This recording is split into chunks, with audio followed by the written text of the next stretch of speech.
What's going on, James Herrick? How are you? I'm doing good. How are you? I'm hanging in there. I appreciate you doing this. I know it was a little bit last minute. I should have asked you yesterday. I totally forgot, but I'm That's glad all you're right. around.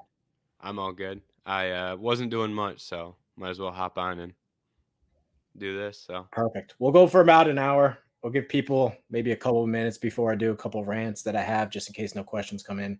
hmm But around like 7:30 Eastern, we'll call it. makes sense to me. Yeah. James, what's going on? We got any stories? We got any article ideas? What's on your mind here? Well, I've got some article ideas. I've been talking to Garrett this week. Got one out this morning, I and I'm haven't read work. that one yet, but I want to. It's on my Yeah, list to read. yeah. And then I'm doing the Kyrie Irving potential landing spots. Nothing too groundbreaking there, Clippers, Knicks, Heat, That Lakers guy's a don't. wackadoo. I know. Unbelievable. It's tough too because there aren't really that many options, and we're gonna have to hear him. We're gonna have to hear people talk about him going to the Lakers for But the forever. worst And part is like, okay, you're the Lakers. Obviously, you'd rather have him than Westbrook. Like, yeah, nobody's going to take him. and the Nets are gonna say, well, for the Nets for that to work salary cap wise, they have to take Westbrook, AD, or LeBron. So it's like that's not gonna even come close to happening. Yeah, Durant wants to So. play with Westbrook again, huh? Yeah, exactly. Even if Durant wasn't on that team, they don't want to take his contract No. anyways. It's ridiculous. Yeah. But like Miami, hey, if you can send Fat Lowry and whatever to get it done, you do it. Yeah, In my opinion. Lowry and Duncan maybe. I don't I know mean, exactly what their cap. I don't know exactly what their salary adds up to, but and the Clippers. Like, if you can go Kyrie, Kawhi, and Paul George, you're already so deep in the mud. I mean, hey, yeah. I was looking at Clippers salary cap, and they've got five guys, I think, or five or six guys that are making between 10 and 17 million. So they'd yeah. be able to match that salary, send Reggie Jackson over because they wouldn't need him anymore. So If they can keep Powell, that would be great. But I don't know if they can even do that. who? Norman Powell. Oh yeah. That'd probably be. You'd probably want to keep him, but the Clippers aren't going to have much, or the Nets aren't going to have much leverage in that anyway. So Yeah. No. I don't know who've seen that Twitter rant. Couple Yankees crazy people attacked me. Listen, are the Yankees hot right now? Yeah, but nobody can possibly sit there and tell me after they look at that roster that I should be overly terrified that that's one of the best teams in baseball history. Like, they're winning 75% of their games. yeah, That team ain't 75% of their games worthy good. Like, that's fair. when I That's was in fair. like second grade and you showed me their lineup card was like Posada, Giambi, Soriano, and it's like, okay, like Mike Mussina is their fourth starter. I was terrified back then. This Mhm. ain't the same. This ain't the same. I mean, I think they're good. I don't know if I think they're they're. good. Well, Yeah. they're not 75% of their like 75% win percentage good. That's I outrageous. think I think they're on pace for like 120 or something. I don't think That team that. is not a 120 win Yeah, baseball team. yeah. That's They are. crazy. They're very hot to start the year. Yeah, absolutely. What's going on, Jackson? Uh, I don't. I mean, I don't know if I should wait. Maybe people can watch it back or be hot or edit it in or whatever. But I should just address the article first, James. You don't have to comment if you don't want to. I'll take the shots. Uh, I just think it's important. I believe in something. Silence is violence. It's better off if I speak about it instead of sitting there and letting the allegations come to me and keeping my mouth shut. I think silence is violence sometimes. There is an article on the site. People can more than gladly read it. It is about Julia Schaffner. It was called something today. I've never been called in my life. This idea that this company or I am misogynistic in any way is just complete and utter nonsense. I would never be that person. I was actually really upset because I work so hard and I try really hard to make this place the best place it could possibly be. And I know we're a little bit different and I know we're a little bit off the deep end, but that stuff, to be accused of that, is totally unacceptable in my mind. And I just don't think anything that we've ever done suggests that we're that type of place.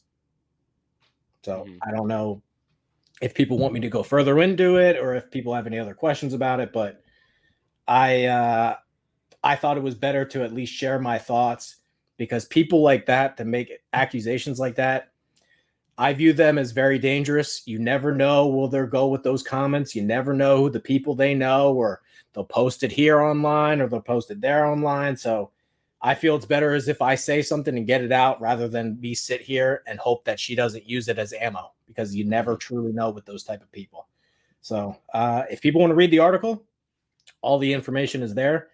If people don't want to read the article, I can summarize it really quickly. Basically, Julia Schaffner was fired today because she went camping and left a Twitter account unattended for at least 48 hours. You can't go on vacation during a remote internship and not tell me. I don't care if anyone goes on vacation. I don't care if anyone travels. I don't care if anyone takes time off. But the idea during a remote internship is you have to communicate. It's like the only way you could possibly lose your job here. And you can't possibly lose your job because you don't do your job and then make those kind of accusations. So that's really all I have on it. James, if you want me to expand or if I missed on something or if you don't want to say anything, that is totally fine. If people want to just read the site. But I had to say something. I couldn't let it go unanswered, at least in my opinion. Yeah. I feel like from my perspective, I read the article and I feel like reading the article, you do a good job of explaining your view and your opinion on that. So I think if anyone really has any questions or thoughts for you, I think they should just read what you had to say about it. And I don't really think there's much else to add. I think you did a pretty good job explaining your thoughts. I appreciate that. But, it was definitely hurtful. I don't get offended easily, but you know, when that kind of stuff happens, those are life-changing accusations. Like that is the kind of stuff that ruins a business or ruins a person's reputation, or I mean, that stuff really can change your life. So I don't want to be accused of any of that stuff. So I had to say something. Our lead video editor is a female. Our lead merchandise person is a female. The person that designed the website, lead web developer, also female. Emma Brown was the lead social media person before she decided she didn't want to do social media person. Technically, she's still the lead social media person. Anybody basically that's not named me, any person that's in a leadership position, they're likely female. Courtney as well, lead audio person. So I don't really know what else to say about it. I try my best to really create a equal work environment. I think we do a better job of that than almost any other sports platform that exists. Go across the line. You can read any other website out there. I don't know that there's that many women in power positions like the way we have it set up. So that's really all I have on it. I don't have any ill will towards Julia, but I do hope she takes this as a learning lesson, because that stuff is definitely serious and you can't be throwing those terms around. And I think the other thing to add would be that you give a lot of creative control in like articles itself. So if anyone wants to write an article, you say yes. So anyone who wants to be on the website and be a face of the website, I mean, you have that opportunity. So I try to give people equal opportunities. Everyone is put in the same position. I don't treat anybody differently, really. So, yeah, that's all about I got on it. I don't know. How many people have actually fired? I mean, if you count everybody, I mean, it's probably a decent amount, but there's reasons why they had to go. If you're not including like interns, that number is very, very low. I mean, maybe 2 or 3. I don't even have the names on the top of my head, but it's very hard to get fired. Anthony Fontanello is still here. He's on the team page. If you want to go to the team page, he's still here. I couldn't tell you the last time he wrote an article. May have been like over a year since he's written an article. Haven't fired a guy. He can stay here as long as you want. The only thing you have to do at this company is communicate. That's it. I mean, it's really hard to get fired here. It's a remote internship. If this was an office setting, it would be different because I'm seeing people every day. I don't have any idea what people are doing if they're not talking to me. You can't just go on a camping trip with no phone service and not inform me beforehand. Those people are always going to lose their job, and it doesn't really matter who it is. You have to communicate. It's like the only requirement. So.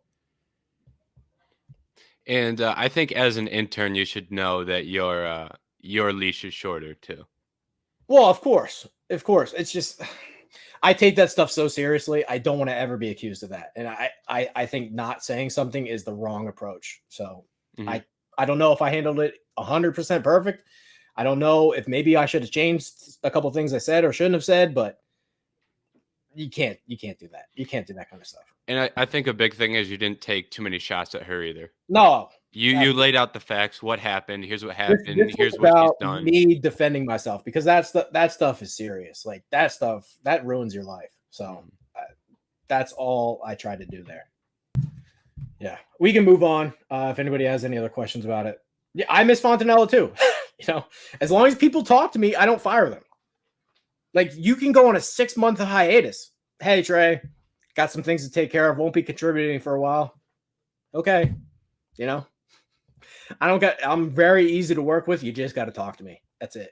The Tann video today that came out, that's the reason why I'm live at 6:30. Most of the time, this is the Tann show that comes out. I thought Gavin did a really awesome job with that video. If you haven't seen that yet, go watch it. I think it was so funny that a couple former employees commented on it. So if you haven't seen it, I think it's a must watch. And that is the reason why I'm live, of course. Yeah. It is a very good watch. And I think the best thing about that is the former employees commenting because, hey, congratulations. You just boosted the algorithm. That's how it works. That is true. Congratulations. So that is true. But I mean, the way that Jackson Law has been hammering these videos, it's all about the big view numbers. You get a video that has 4,000 views on it, it's going to send it to more people. So exactly.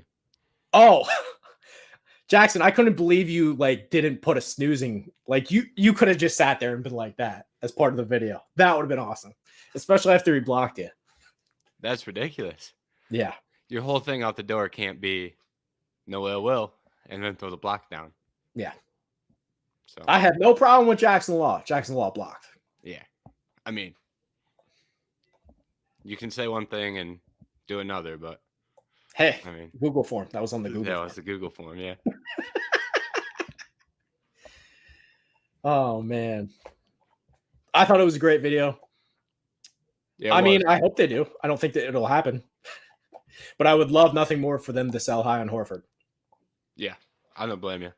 And is he going to be better next year than he is this year? No. See he'll be 37 next year. I mean, he barely had any juice left. I mean, he had a couple good games, but I mean, how about how many times he was in the post on Curry? He refused to try to score when Curry was guarding him. It was insane. Right.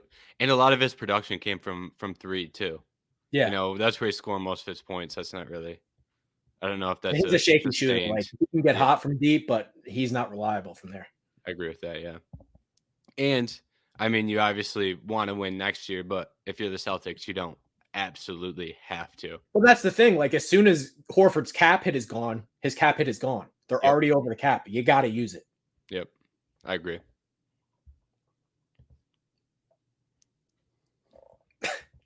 I mean, I kind of just talked about it. I think it's outrageous. If you want to, I don't care that he blocked me or anybody, but you can't say that you have no problem with Jackson Law and then sit around and then block Jackson Law. Mm-hmm. That's crazy. And it's also the wrong approach. Don't just sit there and fucking hide, if you got a problem, say it. I don't preclude anybody from saying something. Brian Tann could have easily either tuned out the noise or, come on. He defended himself in that 10-minute rant. Nobody had a problem with it. Nobody cursed him out for defending himself. Exactly. There wasn't a post the next day saying Brian Tann defended himself and went too far, Yeah, nobody did that, actually. I don't know what that means. Do you know what that means? Jackson's running behind on the stream. Maybe he started it from the beginning. He might have. Should Gavin be worried? No. I think the Avalanche have it. I mean, I said Tampa was probably going to get one. So it's not surprising they did win after the 7-0 beatdown. Colorado's just a better team. They're the way better team. It's been their year. I picked them at the start of the year. I know Kemper's not really reliable in net, but they're forwards and Cale Makar, that guy's the best defenseman the NHL has ever seen. He's ridiculous. And the way Nichushkin has popped, that guy scored 0 goals for the Dallas Stars. They cut him. Now he's got the most goals scored in the Stanley Cup final. So I don't know. There's lessons to be taken away from this Stanley Cup. Stop paying your goalies. Put more time into the hockey analytics. They matter. They mean something. Try to build the best team you can. Oh, so that's that. Your podcast is coming out soon, Jackson. I forgot you did that yesterday. That's why I threw that one up there, because I did not know that the first one was coming. So yeah, let me also talk about something else that was semi-serious, but not so serious. I'll take a couple minutes on it. I don't have any problem with anybody taking shots at me or James or anybody. Nobody's off limits, like, oh, go update your Twitter bio. All that stuff's playful shots. I don't have any problem with it. Let's leave the girlfriends and parents and siblings and that shit out of it. Eventually somebody's going to cross a line. Maybe somebody has a brother with a disability. We can't go there. That you're opening up a bag of worms that doesn't need to be opened. So let's leave all the, the outside people out of it. You want to take shots at me? Go right ahead. Don't have any issues with it.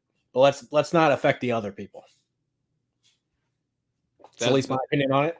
If anybody disagrees, that is fine. But I don't see why we should go down that path. That's when people get hurt and you start tearing.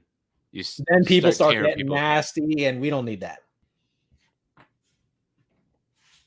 I would gladly explain that goalies are worthless mindset. I'm not saying goalies are worthless.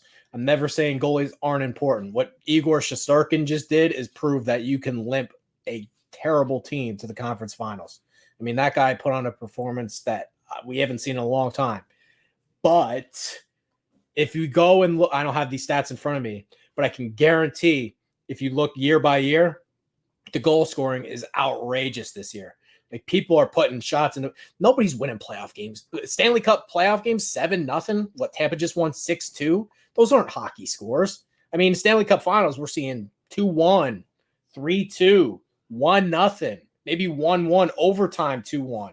These aren't hockey scores. These guys are so ridiculously skilled.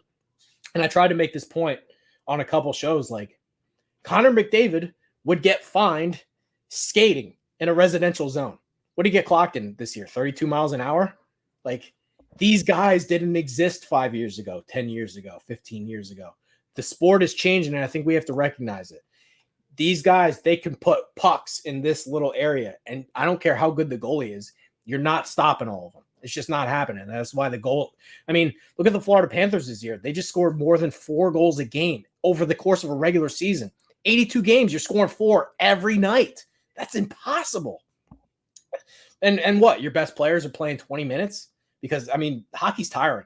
Your top guys that are your real game changers, they're out there 20 minutes. This isn't the NBA where LeBron plays 42 minutes and he's got to carry your team or you're not winning, These guys, the best of the best, they're playing maybe 25 minutes, and that's really pushing it out of the entire game. To score like this, the skill level's off the charts. And you got to change your mindset because of it. The Florida Panthers can't pay $10 million a year to Sergei Bobrovsky. You can't win like that. Mm-hmm. You can't pay these goalies like that. You got to get a young guy that can, as soon as these guys lose a step too, we're seeing what's happening to Vasilevsky. They age quick. You need a guy that's young. It's hard. Playing 82 games like that and playing the playoffs. These guys get tired. You can't ask a goalie to be on top of your game with the skill level that these guys have. So I think we should take some lessons from these other top-tier teams like Colorado. Hey, I need a horse like McKinnon. I need a guy on the other side with Rantanen and Landeskog. Those guys are going to get paid. I don't think they can keep Kadri. I don't think they can keep Nichushkin. You got to build the best team you possibly can, or else you don't really have a shot. I don't think a goalie can really carry you anymore. Mm-hmm. From someone who doesn't watch hockey at all, I about had a stroke when I was just scrolling through and saw some hockey scores. Oh, yeah. I it's never totally expected different. it. It's from when I watched it as a kid to now. I mean, the guys that were good back then, they wouldn't be third liners. Mm-hmm. They wouldn't make rosters because they wouldn't be able to skate the way that the guys could skate now.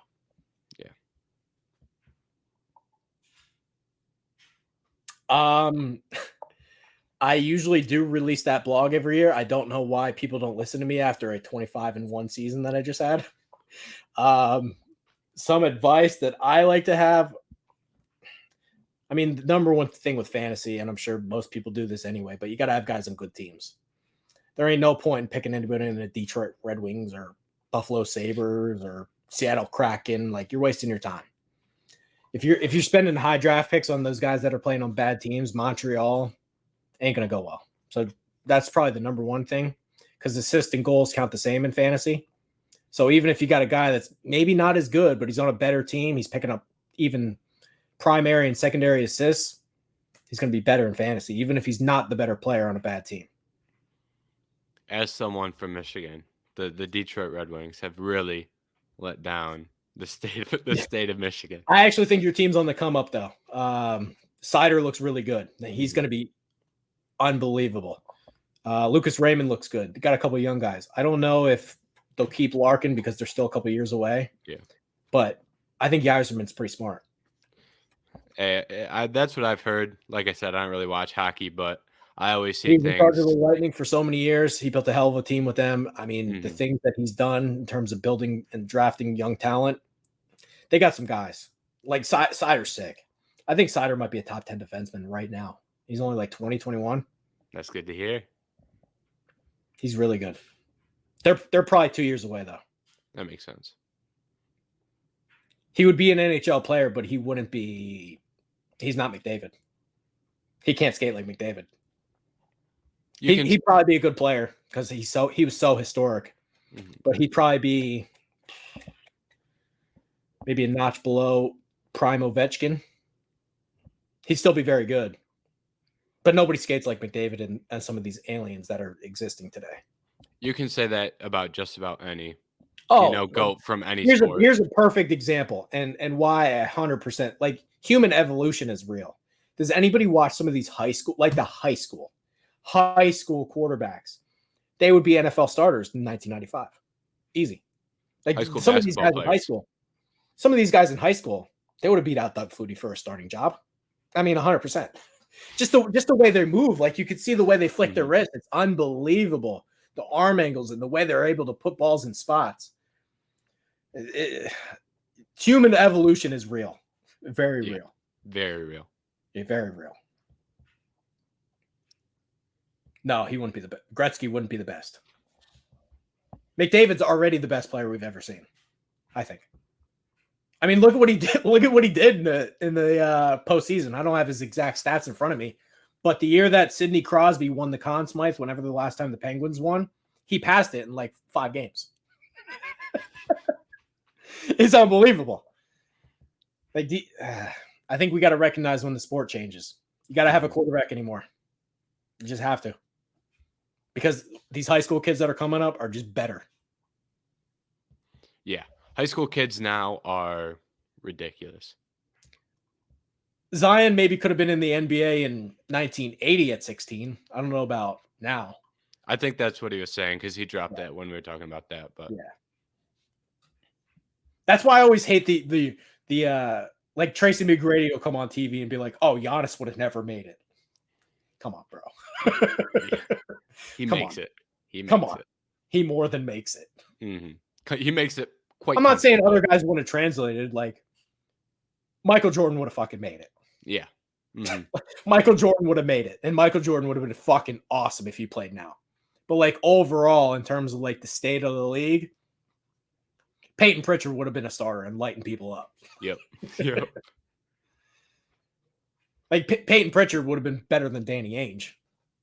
Danny Ainge was a starter on a championship team. Mm-hmm. So imagine dropping someone like Jokic in that era too. Yeah, I mean, like, come on, these guys would have made it. Yeah, they would have been A-okay.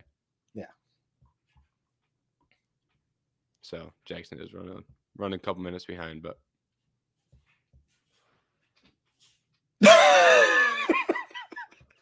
I'm not going to brag about the views. I know not a lot of people are watching this. I just came on because we had to fill the time slot. I don't know exactly what we're going to do with it yet. I don't even think we had a tweet out to go to social media. So I don't think I did any promotion for this at all. So who's ever here, I'm sure it's just people from the company. Yeah, that's all right though. But the one thing I will say is it has become abundantly clear that Chickster really wants that shit talker of the year He's going for that 3-peat. That's the only thing he lives for. It's the only thing he lives for. The biggest mistake Chad made, like at some point, you just got to let him go. Mhm. You got to let him go because he'll never stop. He'll never stop. He's like I don't even know what to describe him as, but as soon as you turn that fucker on, he won't stop. He's like a little rat. You got to try to get him and kill him. Otherwise, he's just going to keep eating the cheese.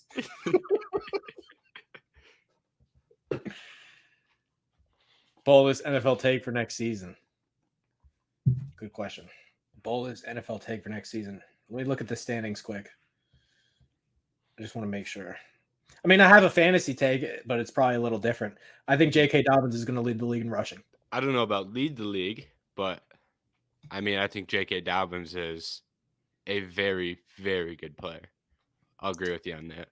These running backs, they die so soon. You almost got to get them at like the right time, like right before they're really gonna pop, but like not too soon. Like you got to predict. Yeah, you got to be ahead of the curve. Like I had Chris Johnson when he was going for like 2,000 yards. I didn't have him as a rookie, but you got to find like year 2, 3, 4, like right in the beginning. Or they fall off quick. And once they fall off, let them fall. You don't see the bounce back often. Todd Gurley, prime example of that. Don't hope for the bounce back. Just let him fall. Like Zeke's done. And leave him. Like how much time does Zeke have left? Yeah. And that I don't think that O-line is as good as it has ever been either. I mean, Tony Pollard's going to see more touches. Zeke's in a real. I think Tony Pollard's better right now. I mean, you can definitely make that argument. That wasn't the case 3 years ago, but right in this exact very moment, I think he's a better player.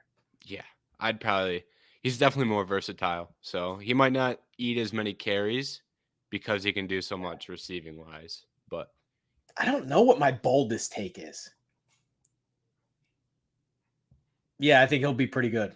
I'm not saying he's going to be 50 touchdowns good or something crazy, but I think he'll be pretty good this year. I think he's going to be good enough to the point where there's no more discussion about if the Dolphins need to go get another quarterback. Yeah, I think they'll seal up that. That's what will happen. And I don't think Zach Wilson is better, but I do understand it in terms of like he throws a hell of a deep ball. Zach Wilson, he's got a hell of a little fucking pistol on him.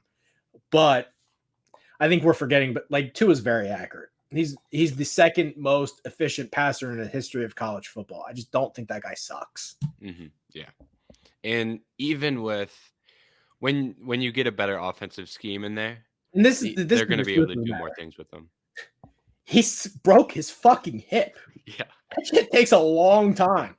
Like it's so unrealistic to ask a rookie quarterback to break his hip, come back the next year, and be like, "Here you go, job's yours."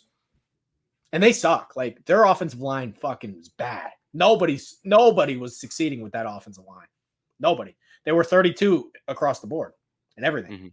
Pressures allowed, sacks allowed, hurries allowed. They're 32. They don't have a guy that would even start in like Dallas. Who started on the Dallas offensive line from that group last year? Nobody. Yeah. And I mean, correct me if I'm wrong, but they didn't really do much to address that either. I mean, I don't really follow the Dolphins. They got Aaron Armstead, who will help the Saints left tackle. Oh, yeah. I forgot about that. They brought in Connor Williams, who I think's okay. He was more of a depth guy for Dallas, but I mean, depth guy for Dallas is an upgrade in Miami. Yeah. Even Teron Armstead, only one guy on the O-line. You got him at left tackle. It'll help. Great addition. It'll help, but that's not taking you from 32 to top half. No. Tyreek Hill will certainly help as well. See, I don't think he's wrong per se. Tua is very accurate. That's his number one calling card. Do I think he's got the horsepower that Mahomes has? No. But if you want to say he would win a precision accuracy battle, he probably would. Do I think he's a better quarterback than Mahomes? No. Do I think he can make the plays that Mahomes can? No. Do I think he might be able to beat him in a throwing accuracy challenge? Yes. I think that's a good example of Tyreek trying to hype up the young quarterback that people haven't had faith in. Yeah. I think so. I think they're a playoff team. I'd probably agree with Only you. because I do think they're better than New England. Like I would give their playoff spot to them instead of New England. You don't think they win the division, do you? I don't, but do you? I would take Buffalo still to win the Okay. division. Okay. I just wanted to make sure. Yeah, I would still take Buffalo to win the division. Yeah, I agree with you on that. I think Buffalo is the best GM in the league. Personally. Very good. Very good Very GM. good. I do think it's the Bills year. Super Bowl prediction wise. Mm-hmm. I will go. Actually, the NFC doesn't. Man. Who the fuck would you pick in the NFC? Wow. Rams again, maybe? I mean, maybe. It's hard to go back to back, but they look like the best shot. Yeah. Man. San Francisco's obviously very good, but they're who the fuck knows what you're getting from Lance? Yeah. If Lance plays well and is what he's advertised to be, I think they have a shot. But I mean, maybe Arizona, but like, are you betting Cliff Kingsbury? Again, I feel like every team in the NFC, there's just like one glaring thing where you're like, oh, I don't think they can. I don't think they can do it. No Gronk. I mean, I don't know how much that's bad division though. Bad division. You get a first round bye. You play Dallas in the first round. You win one game against Green Bay. You might find yourself right there. Tom Brady gets hot at the right time. Yeah, I don't know. I have no idea who I'd even pick in the NFC right now. I mean, that looks like the best bet, but I hate picking a team to go back to back to the Super Bowl. Doesn't happen often. Yeah. And even with the Chiefs, because it's like the Chiefs are always a team that you have to consider for the Super Bowl. But with Tyreek Hill, is that offense with him gone, is that offense going to be as good? I mean, I'm sure it'll still be good, but we're going to find out. It'll still be good, but it's like he's such a difference maker where it's hard to. McCall Hardman better be good. Because I know Juju Smith-Schuster can't do the things he can. Yeah. He's a good piece, but he's not Tyreek Hill. No. He can't run like him. Like, at least McCall Hardman can run. Maybe you can try to have him do similar things. Mm-hmm. Juju Smith-Schuster can't run like that. Not close. Yeah. They're gonna try and have him fill that big body role, and he's not even necessarily that per se, but that's what they're gonna try and have him do.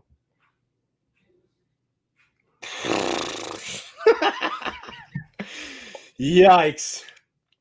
I guess Tennessee. I don't feel good about that. I would probably pick them today. Maybe Indy. I don't think I would bet any of that. I don't know what the line is in terms of betting or anything, but I'd probably go Indianapolis.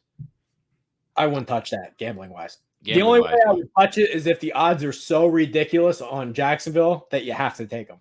Like if Jacksonville's like plus 2,000, maybe I'll throw a little sprinkle on that. Mm-hmm. But there's no chance I'd bet that.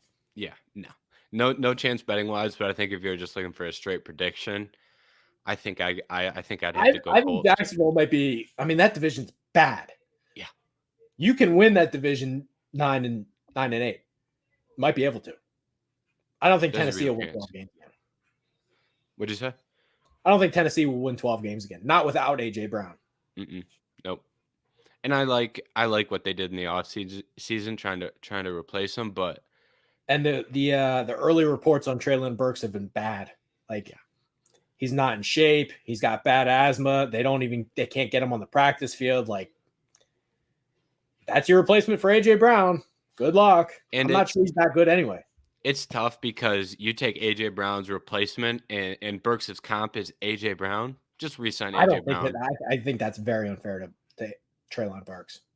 Yeah, it might be, but like that's just a common thought where I had AJ Brown way higher when he was coming out compared to like I think Burks is I would have taken him in the second or third round. You think? Because he can't run routes. Like he's not a route runner. Like he's got some good speed to him. He's got a big body, but you're asking him to like really be the number 1 or 2 receiver in an offense and like really carry Tannehill. Mm-hmm. Good luck. Just re-sign AJ Brown. Give him the extra. I don't know how far off they were contract wise, but just give him. I would have rather paid him than like, okay, Tannehill, see you later. we'll roll with a rookie quarterback contract. I'm not losing that guy. Yeah, I agree with you. I agree with you 100%. I mean, I guess we don't know if Watson's playing. Yeah. But I'm leaning towards taking Cleveland if he plays, but that doesn't look like it's going to happen. I think if Watson's going to start week 1, I think I would take Cleveland, but I don't think that will be the case anymore. So yeah, I'll probably stick with Cincinnati. He settled 20 of the 24 today, but he's still going to get suspended. Probably. Yep. Not the craziest part. We don't know, like, because basically he didn't play last year. So will the NFL say, hey, he already got suspended because he didn't play last year, which I guess they technically could do because he didn't play because of that. But I don't know. He chose to not play, though. That's the interesting part of that. I kind of have a question for you in that same lane. If you're Baker Mayfield and Deshaun Watson gets suspended for the entire year, if you're Baker Mayfield, do you tell the Browns to go screw off, or do you play for him? I think I'd play. What's his value? Like on the free agent market, he's a free agent quarterback right now. What's he getting? I mean, he's got to worry less monetary and more, does he get a starting job? And I'm not sure that he does. Right. So if the Browns hand him a starting job, he better go out and play. Yeah. He's got to go out and play. Yeah, I agree.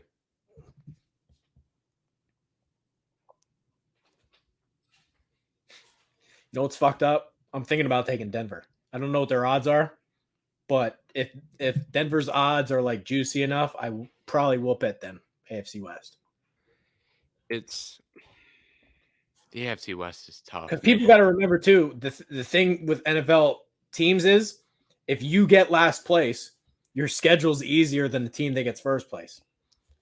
Denver got last place last year. Let me look what the differences the schedule is.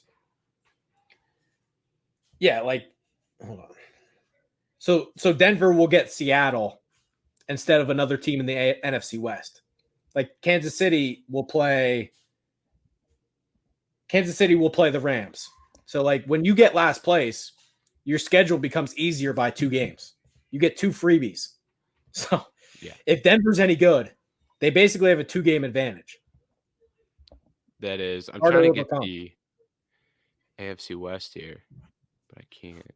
I don't know. I'd have to look at the schedule closer, but I just looked and I know Seattle will be given to Denver because they're last place.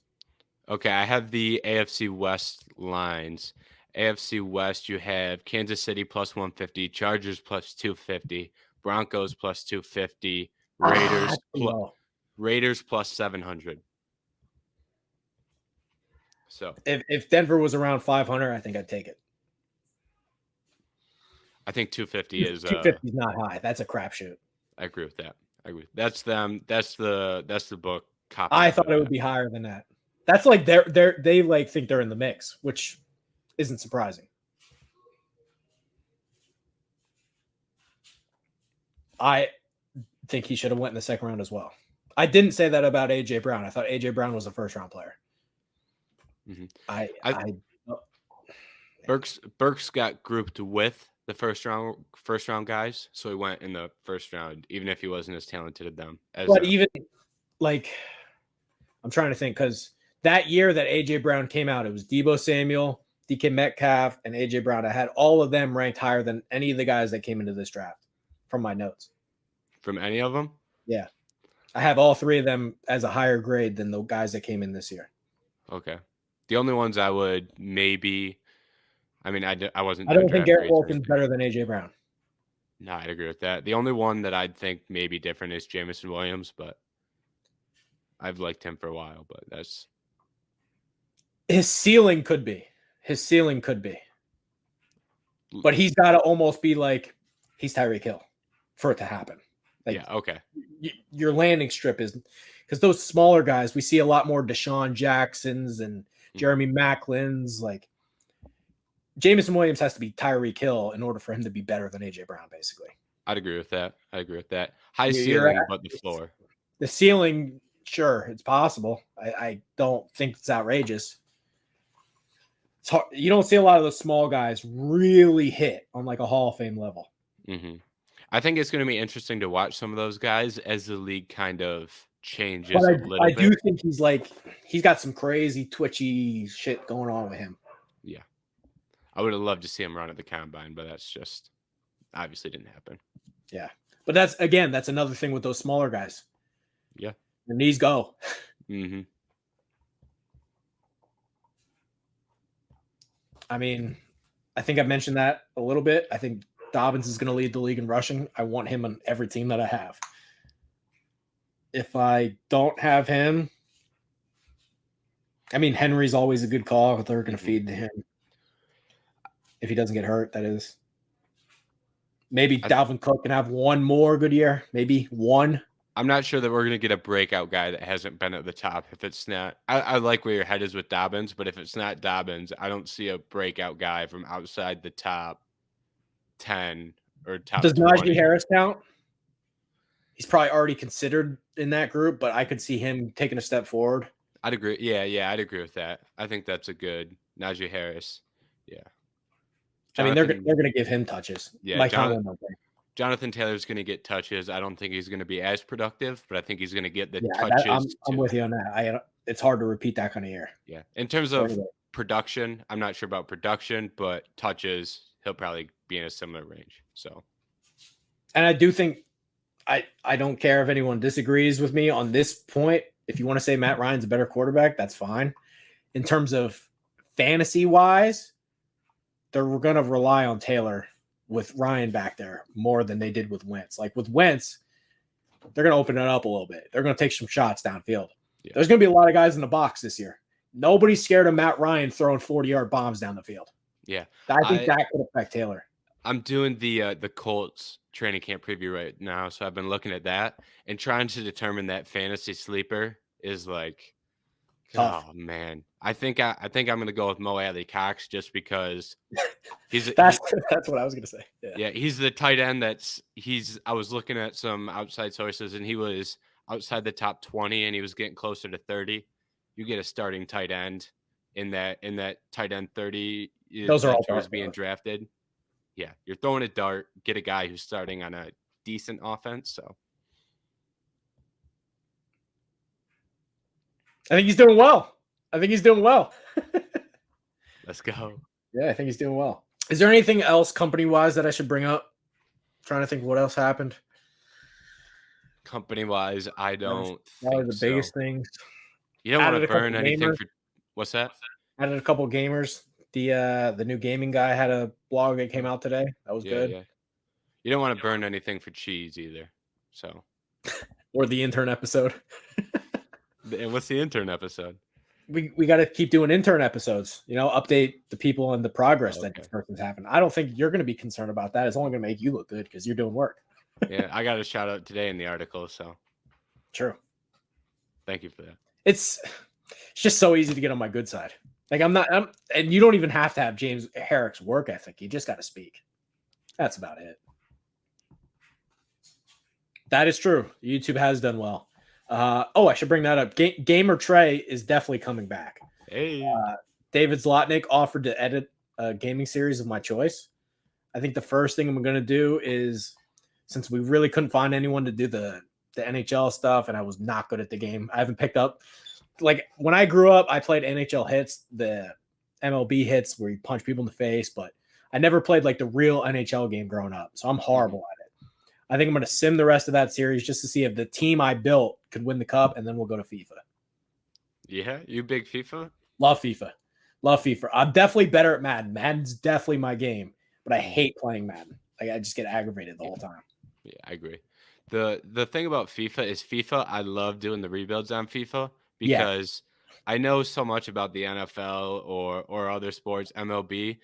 The structure of soccer is so much different, and I don't really know many other players. Work in the transfer markets and shit, so it's fun. It's fun. Really fun.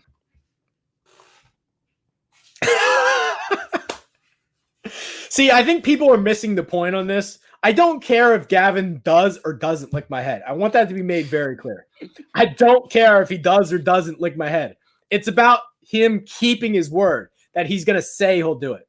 All he's got to do is go like that. I don't even care. I don't care if he doesn't do it all. It's a matter of him saying he will do it and keep his word. That is so important to me. We can't have people that go against their word here. Your word is your bond when it comes to this place. Accountability matters at this place. I don't know if people see it differently.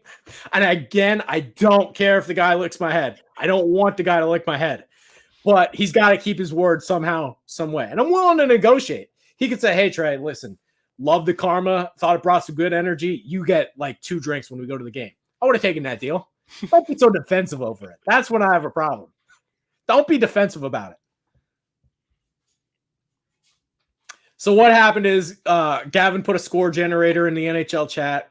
He said, according to a score generator, it came up 8-1, which, again, doesn't happen in the Stanley Cup final game. He said, if it happens, he'll lick my head. This 8-1 score didn't happen, but they won by 7, and he was given a better result. Any hockey fan will tell you the same thing. They'd rather have the 7-0 shutout instead of the 8-1 win. It's like pitching a perfect game in baseball. Do I want the perfect game, 7-0, or do I want the no-hitter where I walked the guy, he came in to score, and we won 8-1? Nobody's taking the second option. 7-0 shutout is definitely the 7-0 shutout, he's got to do it. He's got to do it. Even if it was 6-0, I wouldn't have written the blog, but I would expect from him he'd be begging to do it. And I wouldn't have written the blog. I wouldn't have given a hard time. But if it was even 6-0, he should have said, I got to do it or something. He's got to repay me in some way, somehow, some form. 7-0, he's got to do it. It's not even arguable at that point. And it's not a bet. Nobody's betting 8-1. Nobody. I didn't acknowledge his message. I didn't say, hey, I'll take that bet, Gavin. I didn't do any of that because it's so ridiculous to suggest I would bet an 8-1 score. Nobody's doing that. I think negotiation is the best. Yes, I'm willing to negotiate. Absolutely. He don't got to lick my head. How about buy me a drink? Something. How about pay for an Uber ride? I don't know. That's not even a high bar. Yeah. Very low bar. Just don't be so defensive over it. If you're going to run your mouth, there's consequences for what you say. And that goes for everybody. It was also, from what I saw, that was his idea. He was the one who threw the head lick out there. Exactly. His idea. And anybody rooting against this being like, oh, Trey's so ridiculous. Like, it's content. Like, if you're even on the fence about it, like, he should do it because it's for content. Our job is to get views. Our job is to create headlines. Our job is to create interesting things so that people watch and listen to us. So there's really no explanation against it, in my opinion. And I'm the victim here. Keep that in mind. Here's a shameless self-plug for me. There we go. Hey, if chicks are saying it, it might be true. You know, he loves to run his mouth. Might be wrong too. You never know. We'll have to wait and see. Hey, James Herrick's taking the lesson from the Chinese farmer. Maybe he's right. Maybe he's wrong. I'm just going to keep doing my job. You always keep that one in the back pocket. Yep. So we're out of questions in the chat. So I will pose you with another NFL question. Okay. Out of you are a big draft guy, right? So that's probably the only thing I'm known for. Which player from this class do you think is going to be the best at the end of the day? Which like one just coming in, or like the new college class? The class coming in. Who do you think is going to be the best player? So you already know what team they're on and everything. Best player, I think that the best player in the draft will be Derek Stingley, the corner from LSU. I know people don't like that answer and have disagreed with me on it. I just think if people go back and really watch what he did as a true freshman, they will also think he's the best player in the draft. That guy, every single day, he competed his ass off against Jamar Chase. There's practice footage all over the internet. You can go watch it. We saw what Jamar Chase did. I've never seen that guy covered like that, ever. Mm-hmm. I was big on Jamar Chase. I said, hey, guys, I don't care that he didn't play his last year of college football. He got 20 touchdowns as a sophomore. He's going to make it. He's going to be really good. I'm not sure anybody expected like this good, this soon, but those are the type of athletes that they were getting. Ed Orgeron, I'm not saying he's a good coach, but those are the type of kids he was recruiting there all the time. I've never seen a corner as good as Derek Stingley coming out of college. I don't care that he was hurt his last year. I don't care. Like, LSU was dysfunctional as hell. Yeah. That guy, he's 6'3", runs like a gazelle, so long. What do you have, 7 picks as a true freshman or something like that? People forget that when after his freshman season, there's always the mock drafts for a year or 2 years down the road. He was always the like number 1 overall pick that you'd see in those like way too early mock drafts. That's how good he was. He was I think the number 2 or 3 player coming out of high school, his recruiting class. I think the only guy that was ahead of him was Thibodeau, who is also a logical choice for this answer. Mm-hmm. But I'm not going to hold, he played 4 games this past year at LSU. Like, who the fuck cares? Yeah. Does anybody care that Micah Parsons didn't play his last year at Penn State? How'd that work out for you guys? You know, pretty well for Micah Parsons. Let's be worried because Micah Parsons isn't on the field. Like, come on, what are we doing? Yeah. We got to judge these guys on their high points in college, not here's your body of work. What does this resume look like? I don't care what the resume looks like. I care how they translate to the league. And they tried to drag Parsons down for character concerns too, and then he gets to the league and it's fine. Because he didn't play during the COVID year. What are we talking about, man? I think if I would have answered that question, I probably would have said Thibodeau, but you already mentioned Thibodeau. Thibodeau's a fair answer, totally very fair. Good player, but we saw him get dragged down for character concerns, just like we did Micah Parsons. I will say this, I guess. I didn't watch a ton of college basketball. I didn't watch 35 games of Chet Holmgren, so I'm probably not the best person to ask, but I do pride myself on having pretty good eyes when it comes to this scouting stuff. If I had the first pick in the draft, I would just take him. I would just take him because if you don't take him and you're wrong, you are forever known as the guy that passed on Chet Holmgren. Yep. You are forever known as the guy who passed on Michael Jordan. You are forever known as the guy that passed on Kevin Durant. Because his ceiling, I don't think there's any question he could be the best player in the draft. Like, if everything goes well, he's going to be the best player in the draft. Just pick him. Yep. If you get it wrong, you get it wrong. You suck anyway. Exactly. And the concerns with him for Chet are largely the size. Give him some time to grow. I'll get him in the weight room. I'll get him in the weight room with me. No problem. I'd rather have him over Jabari Smith without a doubt. If those the are only the two guy guys I think about passing on him for, and I wouldn't do it, but I would get it. If somebody would talk me into it, I maybe could be talked into it, but I think Banchero is going to be really good. Mm-hmm. Really, really good. When I watch Banchero, there's something about him. He can just do more things than everybody else. He can create his own shot. He can run the offense through him. He can pass. He's like a big 6'10". Like, he's got some length to him. I think he could play pretty good defense. His shot looks really good. Like, it'll translate. Looks like he could be a 3-level scorer. His free throws aren't a problem. That was a pretty good Duke team, and there was no question he was the best guy. Yep. And the other thing with Banchero, because you have Banchero and you have Jabari Smith, Banchero is like, Banchero's the guy who does everything, and Jabari Smith is the dude who plays good defense and shoots a good three. You can just get more skills. He can just do the most things. If he just gets better at the things he's already good at, he's going to make it. Yep. If Smith starts to do things that Banchero is already doing, Smith is a great player. Yeah. So just take Paulo. Yeah. That's where I stand on it. Mm-hmm. I would also, I'm pretty high on Jaden Ivey. I'm very skeptical on the small point guards being like the leader of your team, but some of the movement skills that guy has, ridiculous, pretty fucking sick.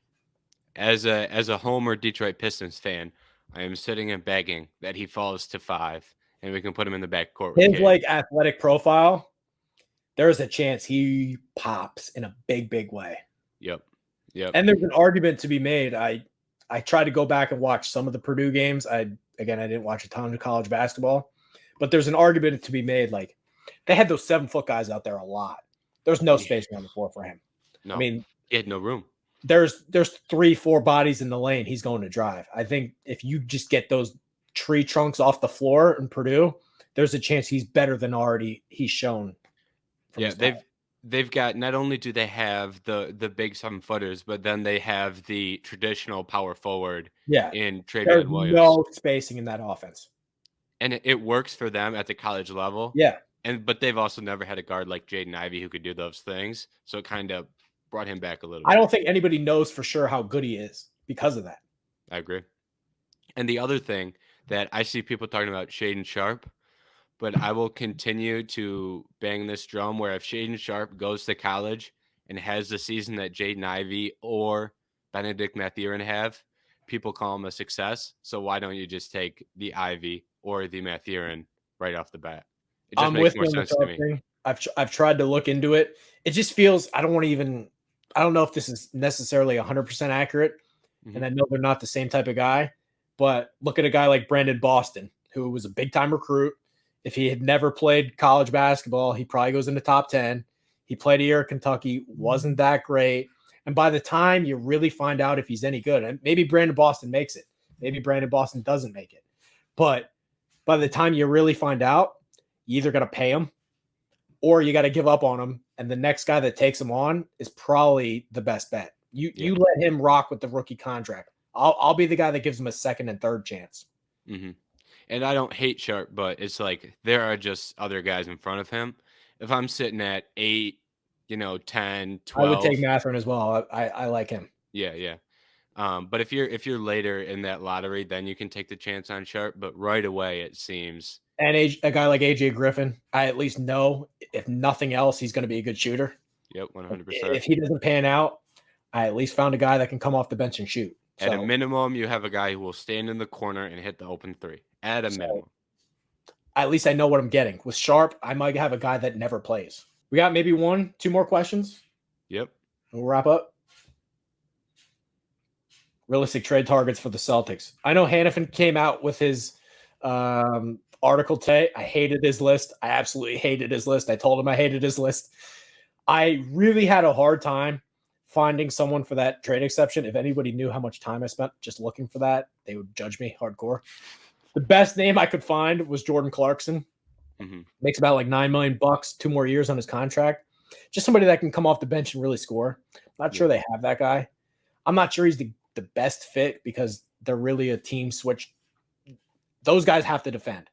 Mm-hmm. Clarkson is not a defender, so I'm not sure he's even the best fit, but I have a hard time finding a name to use with that trade exception. Yeah. Be more than willing to take Kelly Olynyk so the Pistons can free up his $12 million. Well, that's the other thing I was thinking. Like, I wouldn't want Olynyk, but let's say they consider him a bad contract and you're going to throw in a piece. Then maybe that's an avenue we can talk about. But just like, oh, we'll take Olynyk just because. Yeah. We got to do better than that. In the Pistons offseason, they may do that with Olynyk just because if you can get the $12 million off the books, and if the plan is, hey, you know what, we don't find a good alternative, we'll take Olynyk and maybe they attach like a prospect or a pick to it. I'm cool with that, but don't just tell me we're going to take Olynyk and that be the end of the day. Yeah, I agree. What do you think of the Malcolm Brogdon talk? A lot of people have thrown that out there of him going to the Celtics, and the Pacers obviously probably want to move on from him. How would they get him? That's the thing that I don't know. I don't think he makes under 17, does he? I don't know if you could get him for the trade exception. They need somebody for under 17 million. I don't know if he makes. You wouldn't want to take away from the roster to get Brogdon. You would want to use the exception if you can. Malcolm Brogdon is making $22 million. How would you even get that done? I don't know how you get it done with the X's and O's, but that's the one that people seem to like to throw into the Celtics and have him play. I think that the ideal target for them, they either need another big that can like stretch the floor and shoot, or they need like a wing beyond Tatum and Brown. Like, not saying this guy's available, but like somebody who's like Anunoby off the bench. That's probably unrealistic, and they'd never get a guy like that. But somebody with his like play defense, can switch everything, can hit the open three, can come off the bench and provide some reliable offense. That kind of guy. You want the watered down version of Tatum, so that when Tatum needs to take a break, that person can go. Somebody that can come off the bench like that. I think that makes sense too. All right, James, Eric, let's call it a day. This was fun. Right. Sounds good to me. I had a good time. Q&A. I don't know how we'll set this up for the future, or who's going to take the time slot or whatever, but good first episode. Appreciate James Herrick, and we'll see you next time, I guess.